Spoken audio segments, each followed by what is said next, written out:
mas eu quero falar nessa manhã sobre 10 formas do Espírito Santo abençoar a sua igreja. Há 10 formas do Espírito Santo abençoar a sua igreja. Como ele é importante, como ele é vital em qualquer igreja. Então, primeiro, o Espírito Santo convence.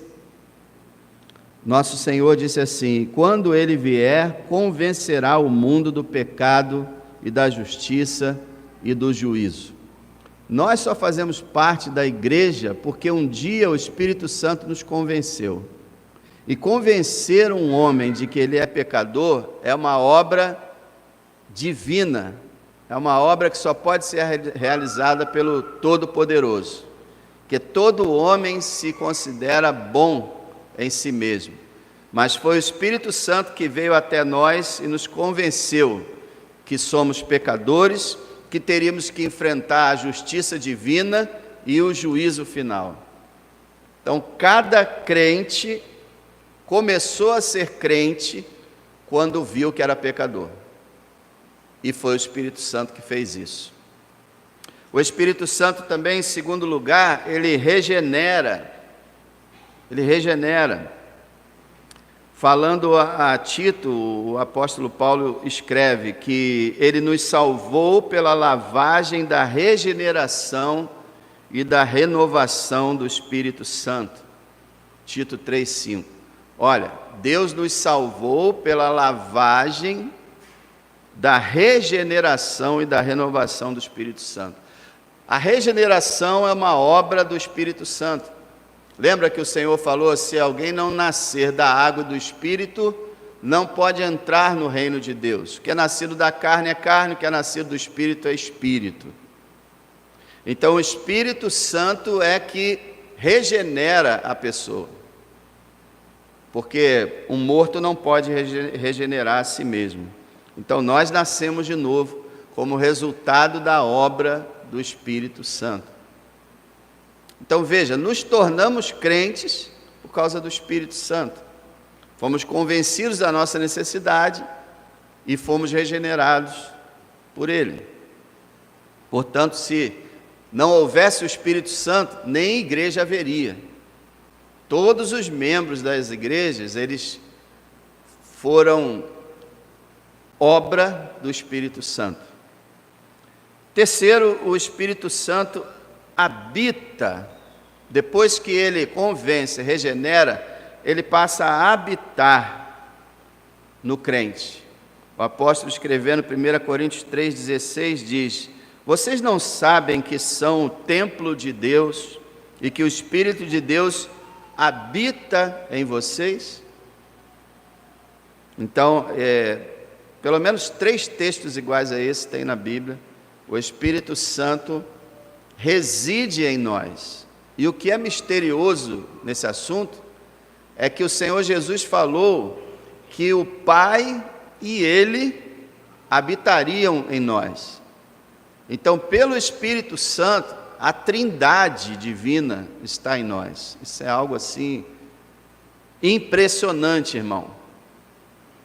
Deus está dentro de você. Eu sei que isso é uma coisa muitas vezes considerada banal, porque as pessoas gostam de falar, né? Deus está no meu coração, não é isso?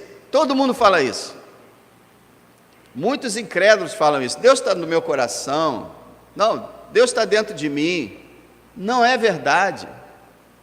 Deus está dentro daquele que realmente crê no Senhor Jesus Cristo. Deus está dentro do cristão. O Espírito Santo está dentro de você. Seria bom a gente pensar nisso quando a gente estivesse querendo pecar, né? Eu vou pecar. Não, espera, o Espírito Santo está dentro de você.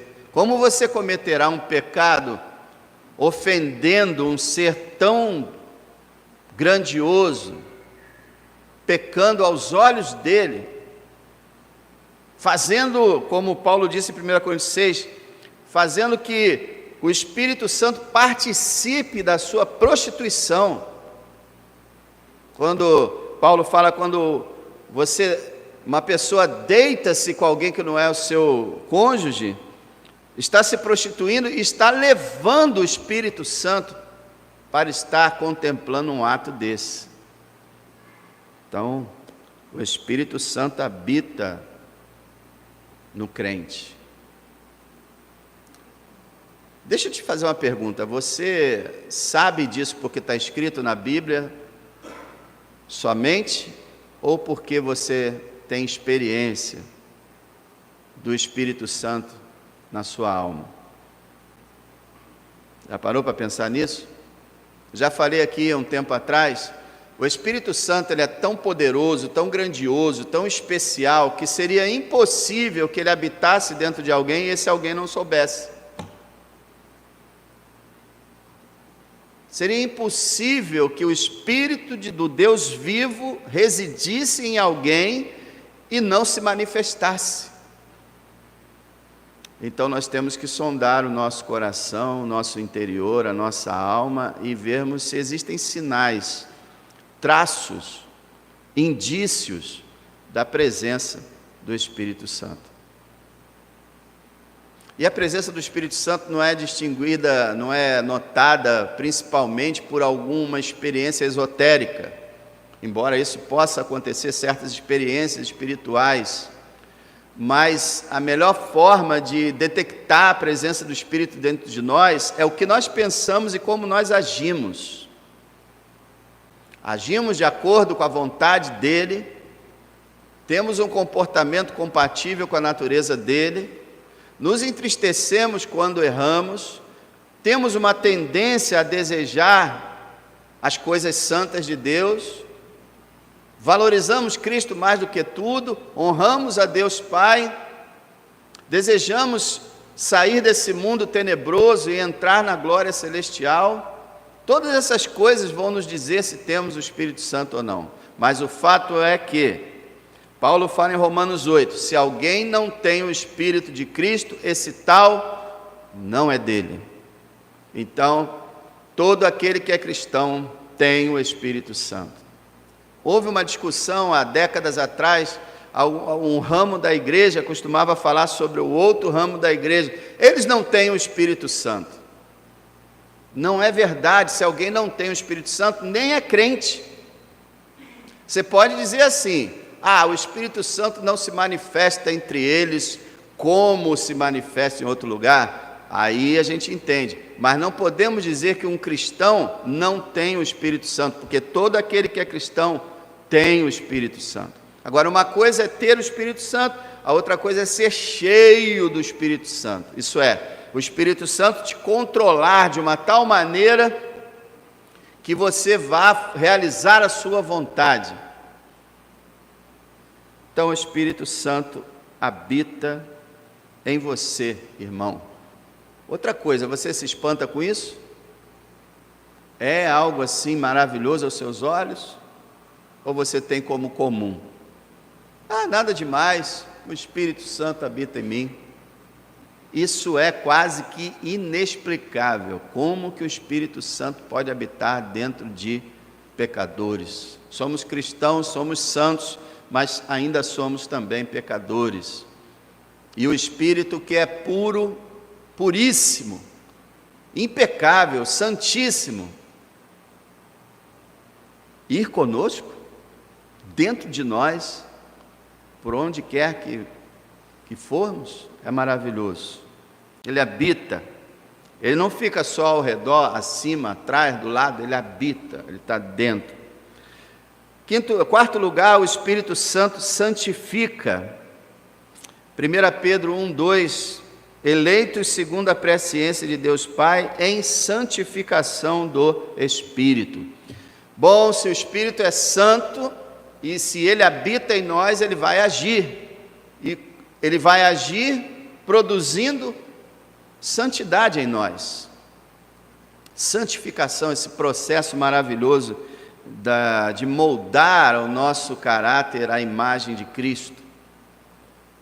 É o Espírito Santo que faz isso. Os desejos santos que você tem, a luta que você tem contra o pecado, sua auto-humilhação, sua exaltação a Deus, tudo isso é ação do Espírito Santo. Ninguém pode ser santo sem o Espírito. Não há processo de santificação se não houve a regeneração do Espírito. E se o Espírito não habita, é uma das questões que você pode julgar a si mesmo. Se o Espírito habita realmente em você, você vai parecer com Ele.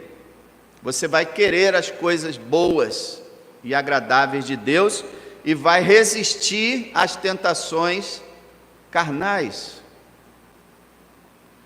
O Espírito Santo santifica o crente e a igreja. O Espírito Santo também, em quinto lugar, ele encoraja.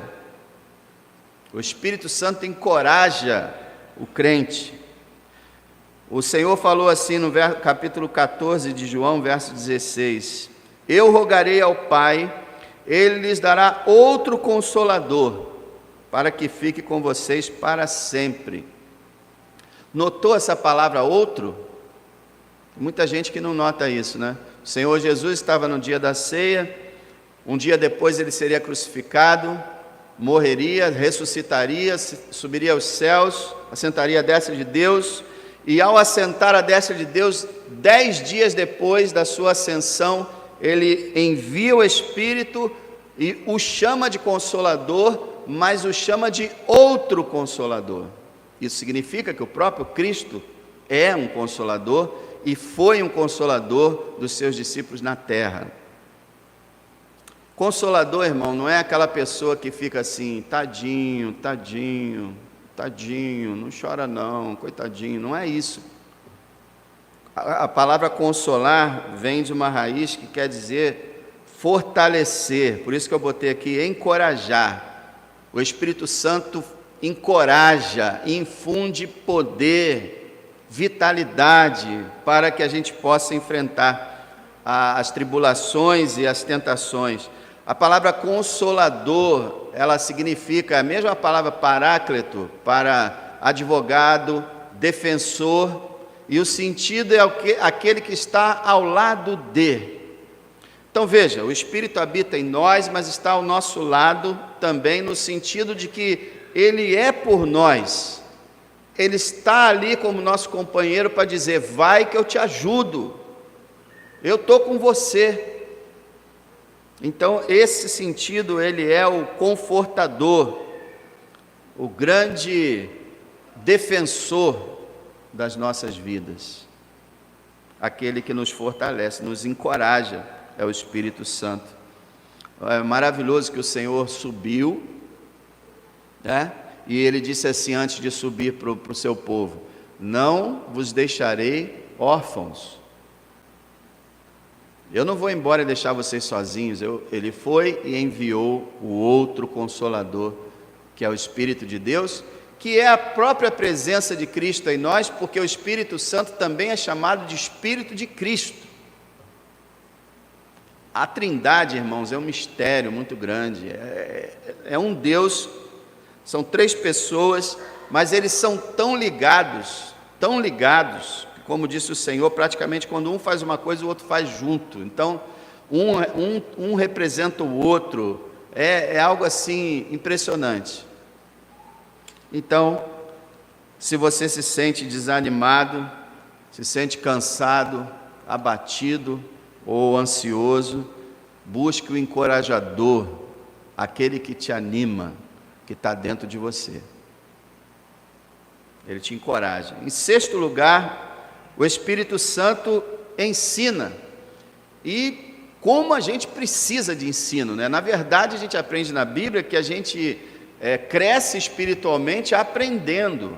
Não é à toa que desde a época de Cristo em diante, as igrejas, e mesmo no Velho Testamento, nas sinagogas, o povo de Deus se reunia para orar, cantar e ouvir o ensino, porque é por meio do ensino que a gente tem o crescimento.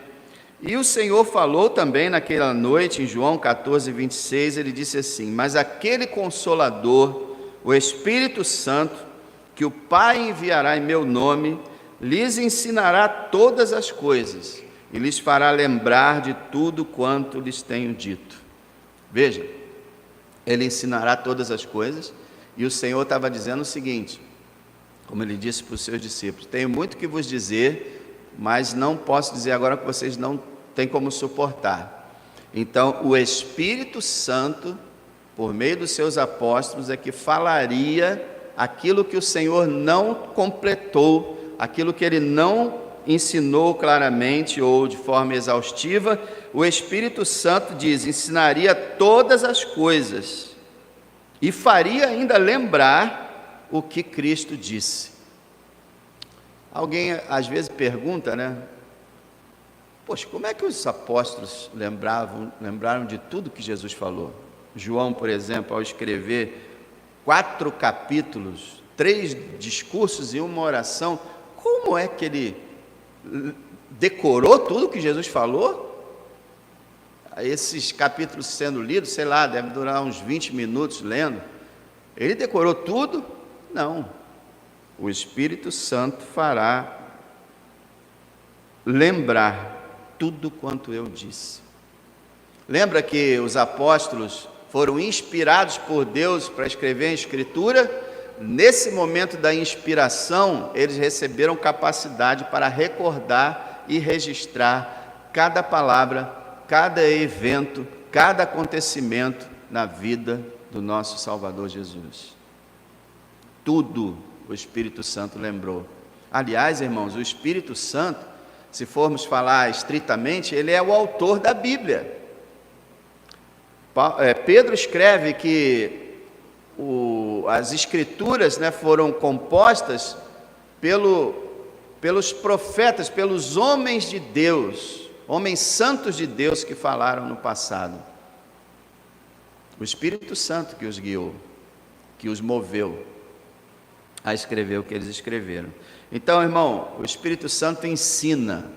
Você está lendo a Bíblia e muitas vezes você não aprende quase nada, ou quase nada é novidade, quase nada te toca. O que está faltando? Está faltando você pedir ao Espírito Santo que lhe ensine, porque Ele ensina, e ensina com perfeição. Então pode ler a Bíblia com confiança, se colocando na dependência do Espírito Santo. Assim como a Bíblia fala que orar é diferente de orar no Espírito, orar no Espírito é algo totalmente maravilhoso, que não se compara ao orar normal. Assim também o ler a Bíblia, assim, de uma forma qualquer, não se compara a ler a Bíblia sendo ensinado pelo Espírito Santo. O Espírito Santo ensina. Lembra quando o Tiago fala lá, né, que falta para a gente sabedoria? E ele fala, peça a Deus. Quem nos dá essa sabedoria é o Espírito Santo, por meio da sua palavra. Agora preste atenção, precisa da palavra, tá, irmão? Tem outras igrejas, outros movimentos religiosos que aconteceram no passado e acontecem hoje, que descartam a Bíblia. Dizem assim, não preciso de Bíblia, o Espírito Santo vai falar diretamente a mim. E aí eles se colocam em situações complicadíssimas, porque qualquer coisa que aparece na mente deles, eles acham que é Deus que está falando. E na maioria das vezes não é. Como nós podemos ter certeza de que Deus vai falar conosco? Abrindo a Escritura. E também, lógico, se for ensinado pelo Espírito, porque 99% das seitas que existem começaram na Bíblia.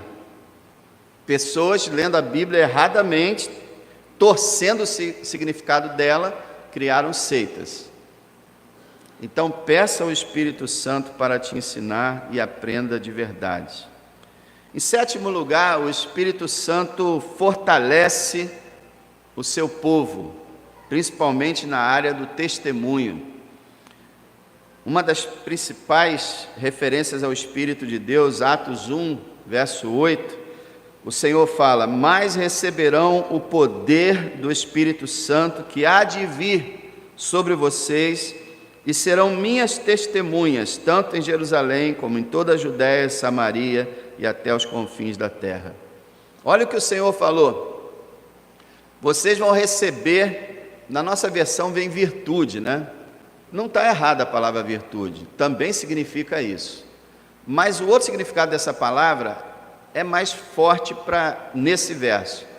Mas vocês vão receber poder ao descer sobre vocês o Espírito Santo. Vocês vão ser o quê? Testemunhas. Vocês vão falar de mim, vão pregar, vão evangelizar. Vocês vão ser testemunhas tanto aqui como em toda a terra. Então, o Espírito Santo está ligado intimamente ao testemunho e à pregação e à evangelização. É necessário.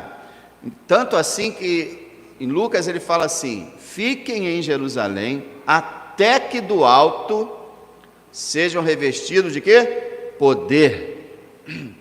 Então não dá para testemunhar. Você pode até testemunhar, mas não dá para pregar de forma eficaz e evangelizar e testemunhar de forma eficaz sem o poder do Espírito Santo. E muita gente não entende esse poder do Espírito Santo, né? Quando eu for falar, alguma coisa misteriosa vai vir sobre mim, eu vou ficar vermelho, o tom da minha voz vai mudar. Não é nada disso. Esse poder é uma misteriosa forma com que Deus faz com que sua palavra soe verdadeira para quem ouve. Quando a palavra se torna verdadeira, poderosa, a mensagem, e a pessoa ouve e recebe, porque ouve aquilo que os antigos chamavam de unção. Nós precisamos de unção do Espírito Santo para realizarmos a tarefa. Isso significa que nós temos que estar dependentes do Espírito. Como Jesus disse, o Espírito também podia dizer: sem mim vocês não podem fazer nada.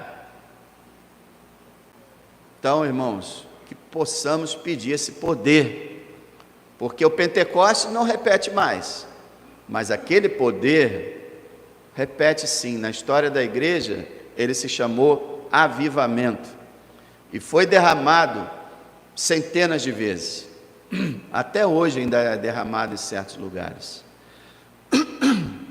Então, sétimo lugar, ele nos fortalece. Oitavo lugar, o Espírito Santo nos capacita.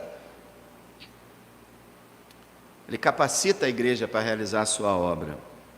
1 Coríntios 12:4, Paulo fala assim: ora, há diversidade de dons, mas o Espírito é o mesmo. No verso 11 ele diz: mas um só e o mesmo Espírito opera todas estas coisas, repartindo particularmente a cada um como quer. Então, os dons espirituais são dons do Espírito, que ele reparte, que ele distribui a cada um como ele deseja, e ele opera por meio desses dons. Esses dons capacitam a pessoa. Por exemplo, existe o dom de pregar, o dom de evangelizar, o dom de ajudar as pessoas, existe o dom de profetizar, existe o dom de línguas, existe o dom de todos os dons, mas olha, tem muitos dons na Bíblia, e às vezes as pessoas só focam em um, né? Mas existem dezenas de dons. Existem pelo menos 4 listas na Bíblia que falam de dons. E tudo isso são capacitações para que o crente possa agir e a igreja também. Porque sem a capacitação do Espírito, a igreja é inútil. Sem os dons desenvolvidos, a igreja não funciona. Entenderam, irmãos? Existem vários dons e o Senhor, o Espírito Santo, capacita. Em nono lugar, o Espírito Santo influencia a igreja. Como? Gálatas 5:22. Mas o fruto do Espírito é amor, alegria, paz, longanimidade, benignidade e mansidão, e bondade, fé, mansidão e temperança. O Espírito Santo, agindo no crente, na igreja, ele infunde em nós as suas qualidades. É como se ele irradiasse as suas virtudes para dentro de nós, de maneira que a gente consegue amar por causa dele, a gente tem alegria, e é a alegria do Espírito, a gente tem a paz por ele também, e todas as virtudes que nós temos, todas as coisas boas que produzimos, vêm pela sua influência. Isso é, quando uma pessoa está cheia do Espírito, não significa que ela vai ficar incontrolável, que ela vai ficar fazendo coisas baratinadas, ou que ela vai ter um comportamento alucinado. Não. Quando uma pessoa está cheia do Espírito Santo, ela parece com o Espírito Santo.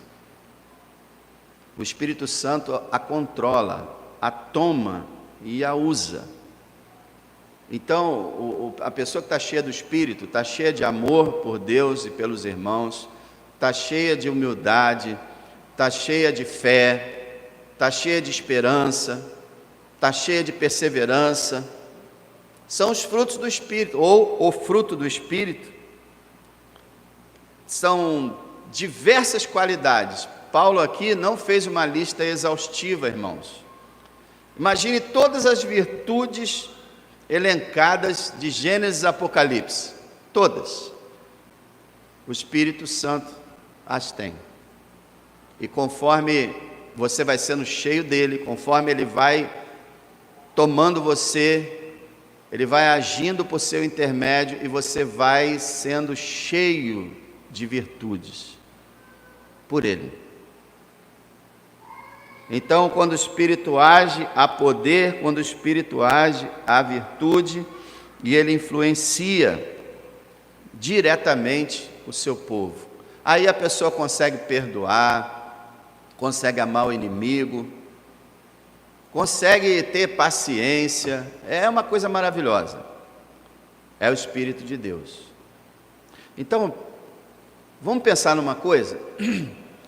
Quando você observar algum irmão não fazendo coisa errada, né, irmão? Que isso aí a gente adora ver o que estão fazendo errado para falar para os outros. Mas quando você vê um irmão agindo bem, agindo corretamente, procurando seguir os passos do Senhor, exibindo virtudes, em vez de você olhar para o irmão e falar: poxa, esse irmão é maravilhoso, esse irmão é tremendo, não, esse irmão, poxa... Olhe e diga: que obra maravilhosa o Espírito Santo está fazendo na vida daquele irmão. Como aquela irmã tem demonstrado, como o Espírito Santo tem demonstrado suas virtudes através daquela irmã. Isso é, tudo o que tem de bom na igreja vem do Espírito Santo. Ele influencia, ele age, ele reveste de poder e de virtude. Mas em último lugar, e o principal de todos, essa é a principal missão do Espírito Santo, e a mais surpreendente, que muita gente não percebe essa missão.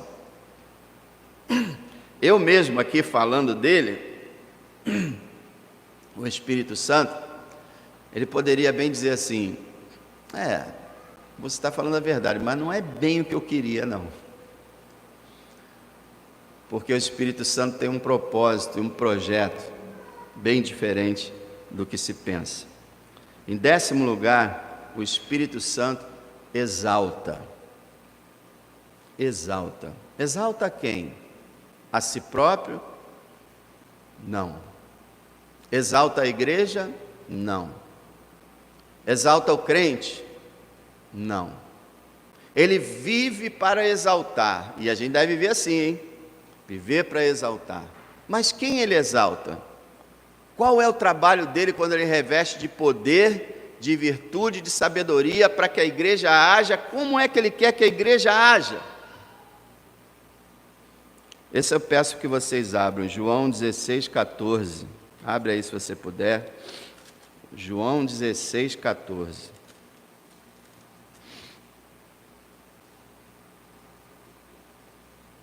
Deixa eu começar no 13 aqui.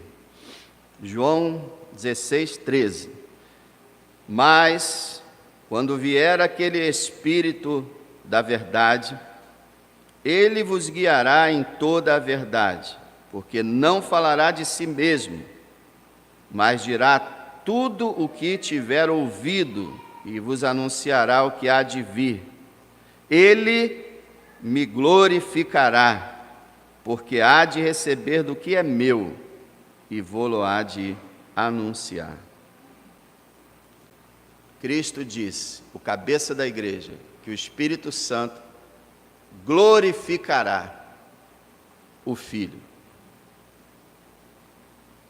Ele chega a dizer que ele não falará de si mesmo, mas falará tudo o que for dado a ele. Vocês se lembram que o próprio Cristo falou isso? O Pai enviou o Filho, e o Filho, quando esteve na terra, falou assim: eu não falo nada de mim mesmo, mas aquilo que o Pai me deu para falar e para fazer também. Aí vai o Pai e o Filho enviam o Espírito, e o Espírito também diz: eu não falo nada por mim mesmo, eu falo aquilo que o Filho me deu para falar, e eu falo tudo para que o Filho seja glorificado. Portanto, uma igreja que é cheia do Espírito Santo não fala muito sobre o Espírito Santo, fala muito sobre Cristo. Porque o Espírito Santo não veio para se exaltar. Você pode notar no Novo Testamento que é dada uma ênfase ao Pai e ao Filho. O Espírito é mencionado, às vezes. O número de vezes que o Pai e o Filho é mencionado é muito maior do que o Pai, o Filho e o Espírito. Porque realmente o Espírito veio com a mesma função. O Filho veio glorificar o Pai e o Espírito veio glorificar o Filho. Então, meu amado, quando você estiver cheio do Espírito Santo, você não vai estar tão preocupado com dons, ou com frutos, ou com isso, ou com aquilo. Você vai estar olhando para Cristo, amando Cristo, falando dele, anunciando o seu nome, exaltando a sua pessoa. Você vai ser, no bom sentido, apaixonado por Cristo. Você vai dizer: para mim o viver é Cristo. Tenho desejo de partir e estar com Cristo, porque isso é ainda muito melhor. Então, amado, o Espírito Santo veio para isso, exaltar Cristo. Portanto, uma igreja que respeita a missão do Espírito Santo é uma igreja cristocêntrica, onde Cristo é exaltado. E algumas pessoas: mas e o Pai? Para que todo joelho se dobre e toda língua confesse que Jesus Cristo é o Senhor, para a glória de Deus Pai. Quando o Filho é exaltado, o Pai é exaltado. Irmão, é uma relação de amor dessas três pessoas maravilhosa. O Pai ama o Filho e o exalta, o Filho ama o Pai e o exalta, o Espírito Santo ama o Pai, o Filho e os exalta. E é uma coisa maravilhosa. Então, a ideia do Espírito Santo é como a ideia de todo pregador, evangelista ou irmão que compartilha o Evangelho. É exaltar a Cristo, não a si mesmo. É exaltar o Senhor, é falar de Cristo. Aqui tem uma cruz, não é à toa, porque a mensagem principal da igreja é a cruz. Existem alguns púlpitos, principalmente no exterior, que eles colocam aqui um dizer no púlpito: queremos, quando os gregos falam sobre Cristo, queremos falar, ouvir de Cristo. Agora eu não lembro bem a frase que eles dizem, mas eles queriam, queremos ver a Cristo. Os gregos falaram para os apóstolos.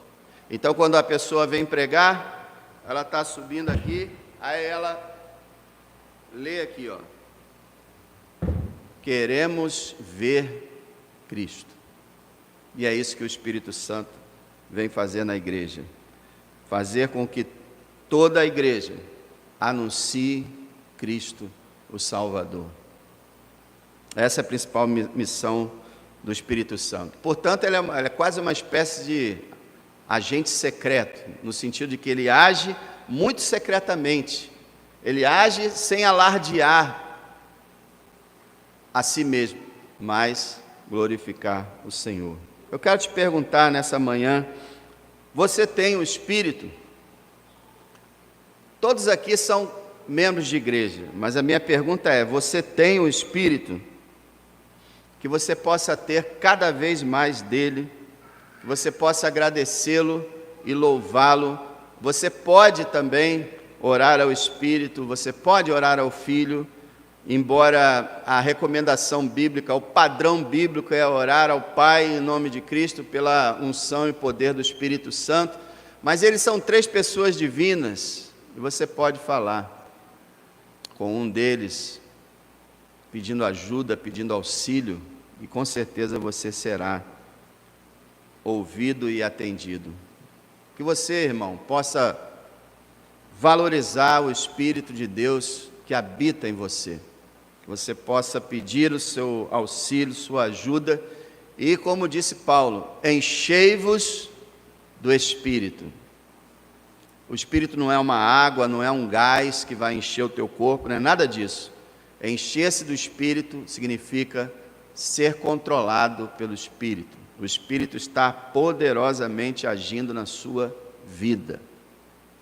Que você deseje isso e peça isso ao Senhor, o Espírito.